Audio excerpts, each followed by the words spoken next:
Well, I don't understand. I still don't know why I can't use you now at all on Chrome. I have to use Firefox because when I load it on Chrome, it's just a blank page. And I've like quit and I've started again. I've seen if there's any updates, but yeah, I don't know what is going on with that.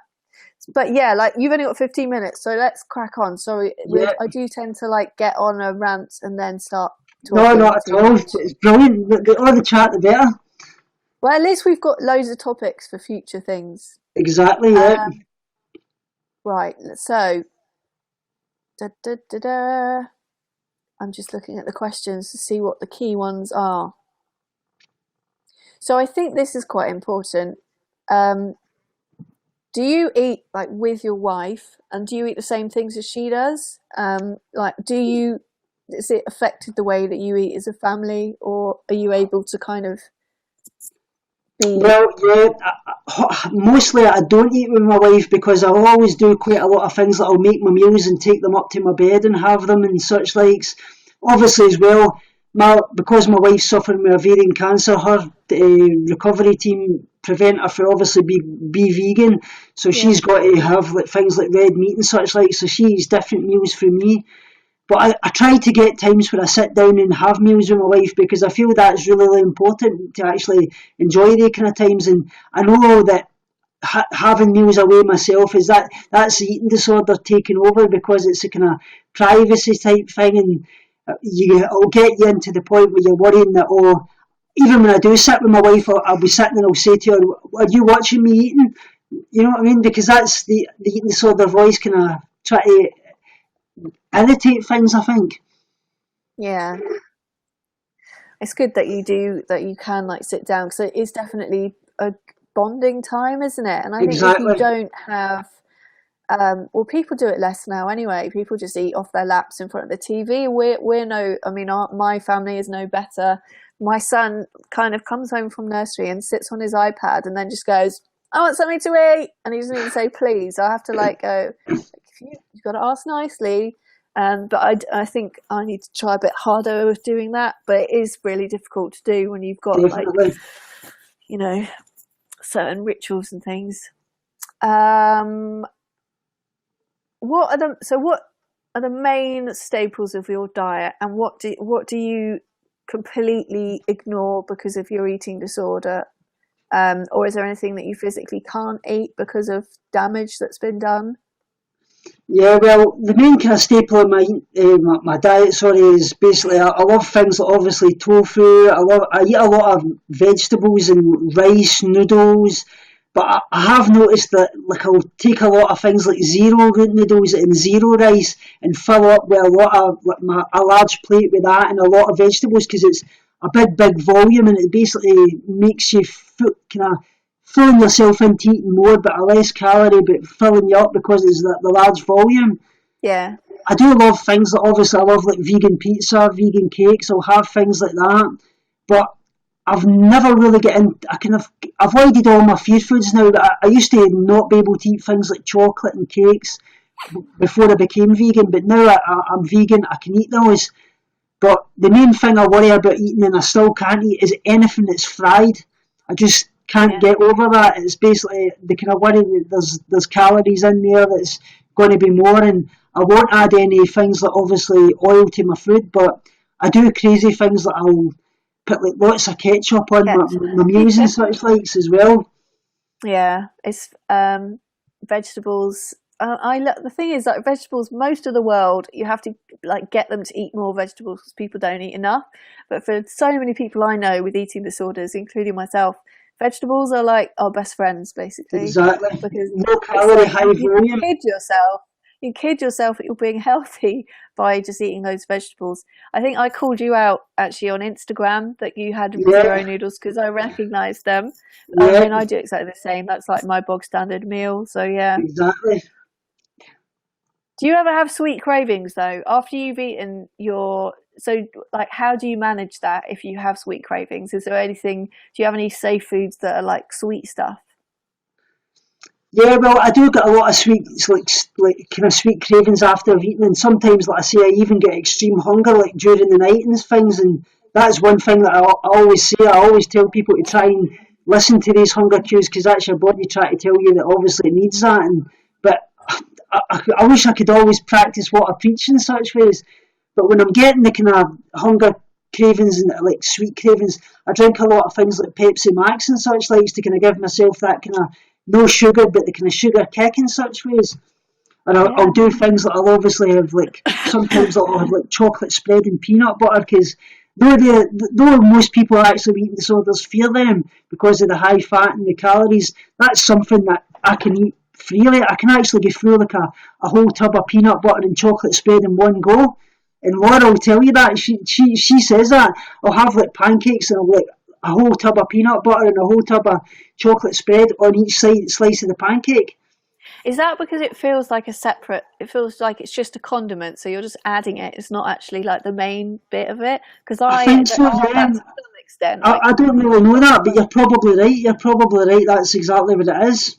The same thing with ketchup, I guess, because that's like, there is calories in it and sugar in it unless you get like the reduced sugar one. But I understand what you mean because I often will eat, if I get a hunger in the night, I'll come downstairs and get some crackers that seem quite healthy and then just put a load of vegan chocolate spread on the top. Or like I've got this stuff which is carob and sesame. Yeah, I've seen that, yeah. That's good as well. But yeah, I mean, I have such bad, and that's one of the reasons I'm eating ice lollies is because I have sweet cravings. So at least I'm getting a tiny bit of sugar. Exactly. That's exactly the same as me. Rude Fat Guy's asking, is veganism considered an eating disorder because you aren't getting enough protein? Well, no. It can be an eating disorder because a lot of people with eating disorders do go to the vegan lifestyle to hide behind their eating disorder. But like I say, anything can be like that. Basically, not everybody's the same. Like I say, for me, it's far from that. It's about ethical choices and such likes, but there can be polarising options in both sides, I would say. There is a lot of, I suppose, myths about veganism, and protein is one of the myths. Like, we don't need as much protein as you would think from all of the stuff that you see from protein companies where people are literally like drinking protein shakes that have 20 grams of protein 4 times a day. Yeah. You don't actually need that amount of protein to be able to build muscle, be healthy. No, 0.8 grams per kilogram of body weight, exactly, actually. Yeah.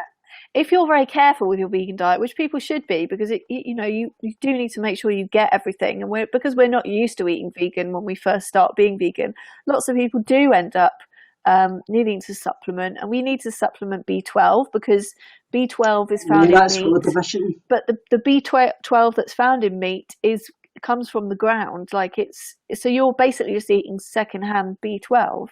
And there's no reason why you shouldn't supplement that because we've got decent supplements that work perfectly well and we can absorb them into our system. But yeah, for the most part, there is a lot of alternative vegan protein that's made from vegetables. And then you've got beans, pulses. There is algae and seaweed that has the amino acids that we need. It's just about being careful. And actually, you can even have vegan protein shake. That's what I drink quite a lot of that because because I live on vegetables, I like to make sure that I'm getting the amount of protein I need. Otherwise, it just makes me more hungry. Yeah, they do taste okay. The vegan protein shakes taste pretty good. You have to add quite a lot of sweetener if you like them sweet, but you can add flavor drops to them. They do make them. I think the best one I've ever found is a banana and cinnamon one from My Protein, but they do have like a chalky texture. Yeah, that's expensive, that stuff, but it's meant to be good. Yeah, so it is a bit. The chocolate one, that's amazing. But it is a bit chalky. So, like we were talking about last time, there's something called Huel, which is Huel, and then if you go to Huel.com, that's like it's kind of a meal replacement. But if you've got an eating disorder, you shouldn't really drink your calories because you need to like keep your stomach stretched and big enough to cope with meals. So you can have that, which has got everything you need nutritionally. It's vegan and it tastes really nice. It's oat based, so it's kind of thick. It's like drinking porridge, but that sounds worse than it is. It's not really like that at all. But it's really nice. It's the best thing that I've tried that has enough protein in it. Rude Fat Guy's asking, what is your reason for being vegan, ethical or health? ethical first and foremost, like I say, because I do it for the animals. Like I say, I do a lot of vegan activism and such likes. I'd actually wanted to be vegan for a long, long time, but I was prevented by my recovery team just basically because that a lot of people do use it as a mask for their eating disorder, and especially when you get into hospital, they don't allow vegan options in hospital at all. But as long as I was doing it for the right reasons and actually gaining weight weekly, that was all supported. And but like I say, you've got the health benefits as well. There's a lot of health benefits. It can reverse type 2 diabetes. It can obviously doesn't obviously promote things like colon cancers and such likes, and Yeah. There's cholesterol. loads of information. If you go on Tommy's channel, you can watch all Tommy's videos about this, and there's loads of videos on YouTube about veganism. Actually, that was links into the next question. I'm trying really hard to focus on this, just get Yeah, through the last bit. How has being vegan changed your eating disorder? yeah. Yeah, I mean, Well, has it's it? definitely Carry on. it's like being able to go out and obviously go out and have a meal and not worry about the calories in it and such likes. That's been a big thing because I used to always before worry about calories but now knowing that what I'm putting into my body is not good for only good for myself but good for the animals as well. It's basically taking away those eating disordered thoughts because you're not focusing upon the weight and such likes. It's what you're doing is not only helping yourself but helping the animals as well. And that's basically been the biggest part for me is it's basically taken away the thoughts of the actual quote focusing on eating disorder. Yeah, I have feel the same actually. Like I eat more now that I'm a vegan because you do have to be careful about what you're doing, and that focus does shift things away from my eating disorder as well. So yeah, I Yeah, mean, for the same reason I'm an ethical vegan. I just couldn't. I mean, I'm from a farming background, so it was difficult to come out and say to people, yeah, my mother-in-law and my father-in-law have a small holding, so they keep animals, and I haven't really, the subject hasn't really come up because I haven't been there for such a long time. But it is hard to kind definitely. of you've had all these thoughts for years where you know that there's something a bit weird about the fact that we love cats and dogs, but that the other animals we just kill them and Exactly. eat them. And once there's so much information online, it makes it easier to come to the decision that actually you could try it and see how it goes. And there's nothing to say that if you go vegan, that means you'll get kicked out of the club if you ever slip up. I mean, lots of people are stupid about it, but then they're stupid about other things. It's not just veganism. They just happen to be assholes who are vegan, unfortunately. I don't know. Have you tried cats and dogs? I don't know if they taste as good as chicken. They say everything tastes like chicken, don't they? When you've got But that anyway, yeah, Yulin Dog Festival and such likes, I mean, that just shows yeah. you they eat dogs and things like that. So, Well, rude fat guy, come on a broadcast again, and I'll happily answer all of these questions for you. So if you like fan me and fan Tommy, then catch us on another broadcast. I'm probably going yeah, to it's broadcast it's maybe fan later again podcast. today. Yeah. So and then I'll never dismiss a question. Okay, so on with the interview. I've only got a few left. What treatment have you had for your eating disorder, for the actual disorder itself? I don't mean for like the physical things that have happened as a result of it. And how did you first end up accessing treatment in the first place? Well, I've obviously been through cognitive behavioural therapy, which I found quite good as well. And basically, that was the kind of idea of that was basically being in the room and basically speaking to your eating disorder, taking control back for your eating disorder. Oh no, it's frozen again. Is it frozen? Uh-oh. Is it frozen? Can you guys still see and hear me? Is it Tommy's crashed again? I can hear What a you. nightmare. Damn you, technology. You've foiled me again. I can. No, I'm fine.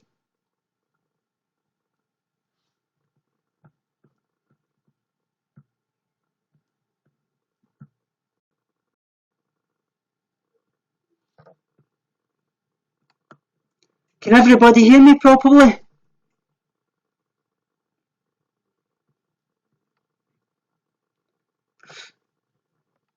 Yeah, it's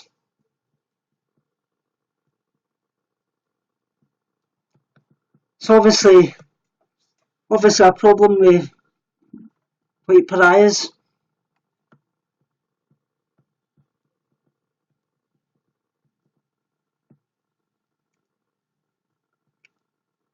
Hopefully she comes back. It's been a great chat. It really has. Like I say, I've got another 5 minutes left, so hopefully she can come back and get this finished. Don't see she's in the chat.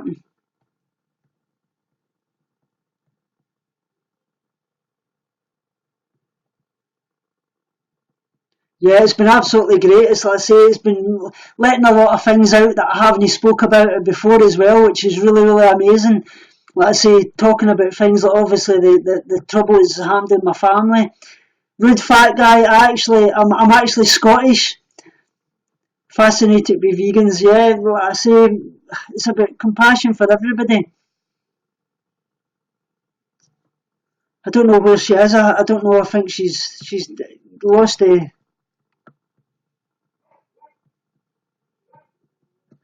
I'll just try and message.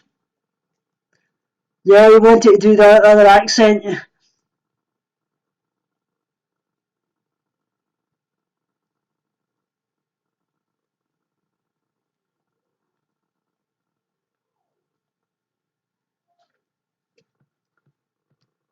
Right, we're back, hopefully.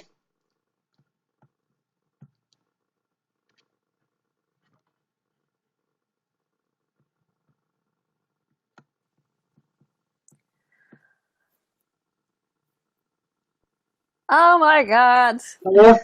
It must be me. It's definitely me. I'm sure it's making it go wrong. I heard that last bit of what you were just saying about being Yeah, Scottish. Shall we? Right. So just in case this happens again, then I can get out of your hair, and then the interview's done, and then Tommy's going to come and interview me on my channel at some point. definitely, yeah, that'd be brilliant. And you can ask. You don't have to ask these questions. You can ask me whatever you want. Okay. So last thing. What do you think needs to be improved for adults that have eating disorders? Like, have your family been supported in knowing how to support you? Like, what do you think needs to be different? Well, I think they really need to focus more upon the mental aspect rather than this BMI, because I think BMI is far too flawed. They take you into hospital and their processes are taking you in there and fattening you up and sending you back out into the community. Obviously, you need to get to a kind of healthy BMI to obviously deal with the cognitive kind of capabilities in your head that is actually surrounding eating disorder. But I don't feel they do that enough. And I don't feel there's enough help out in the community. Luckily enough, I've got a good community recovery team that basically they help Laura so much, but I think they need to give more support to obviously like carers that's actually caring for people, and basically I think what they really need to start doing is making more specialist units for eating disorders rather than psychiatric units, because I don't feel they're catered towards eating disorders at all. And actually, when I went in there before, they hadn't actually had anybody with an eating disorder in before, and they were actually taking notes off of me, learning about eating disorders, because they said to me, look, we don't know anything about eating disorders. Can we actually start doing some work with you to actually learn? And I was just gobsmacked. Basically, all they did was like sitting there watching me in a room 24/7 when I was having meals and such likes, which I think is really bad as well, because I know they've actually got to watch you because in case you actually get rid of the food and such. But to me, that actually buys into the eating disorder, because we actually hate people watching us. And obviously, you've got obviously the privacy where they're coming into the toilet, watching you doing the toilet and having a shower and such. I feel it's really flawed, and they've really got to move things forward in that way. Yeah. Is that something that you talk about in your role as ambassador? I suppose BEAT is more centered around young people. Is that right? Yeah, I've spoken at that quite a lot. That was actually the topic last year, was basically how they could improve things. And I said to them, look, one of my things I said to them was that males getting into an eating disorder, like a psychiatric unit where it's all females, I think they should probably have a meal that's specialised in like kind of meal eating disorders, so they Yeah. kind of feel that they can go and speak to somebody, because I know there was a few males in and they were kind of really, really frustrated and found it really, really hard to speak out to a female about it, and that was kind of something that I thought would be a great idea.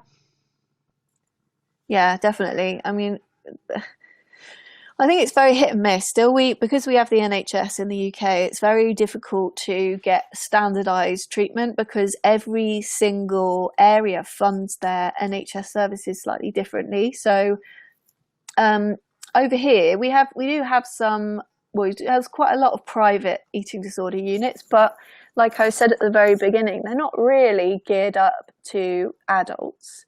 No, Actually, the last EDU that I was at, there were a few adults in there, but they were, I used to see them in the cafeteria and they were sitting on tables and everyone else there was like 15, 16.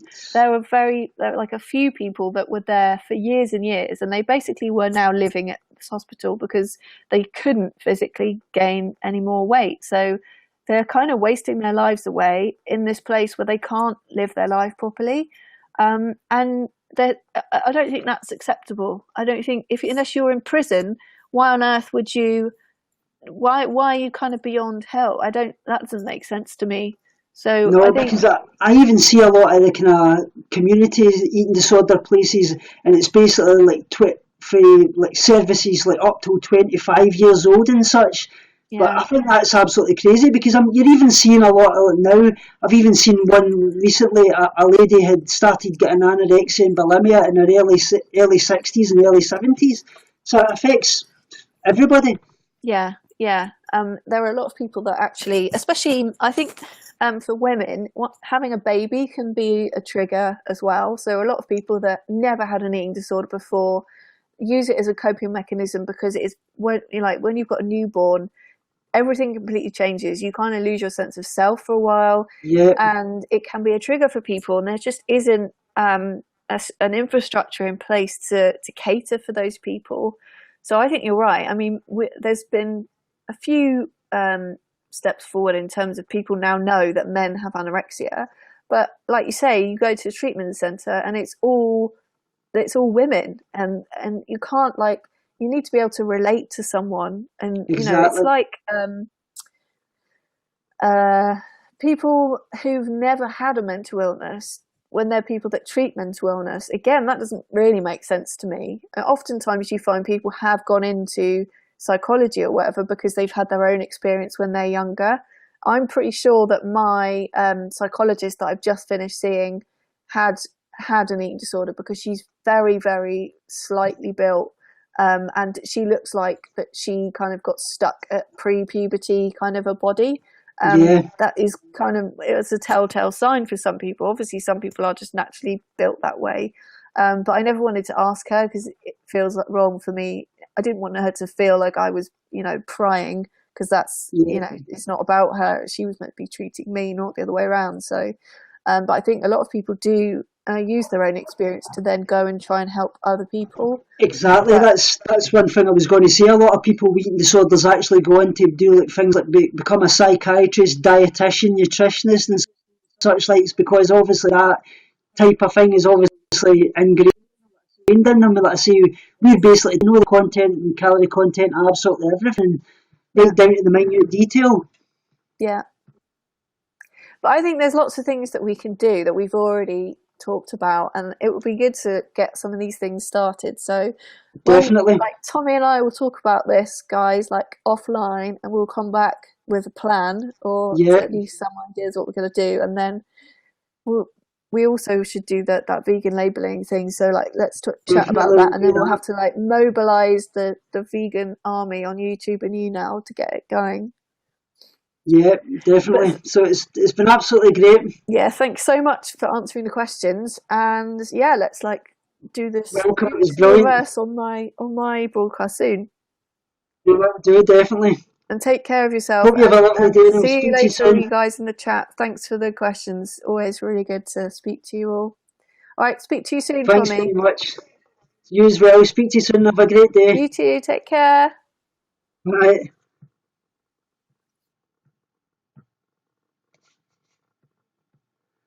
Well, what an amazing person she really is. I hope everybody can go and find her up. She absolutely deserves it. And she's got a great YouTube channel as well. Like I say, amazing person. I hope you guys have liked this. Like I say, we'll be doing this again. So, hope you have an amazing day.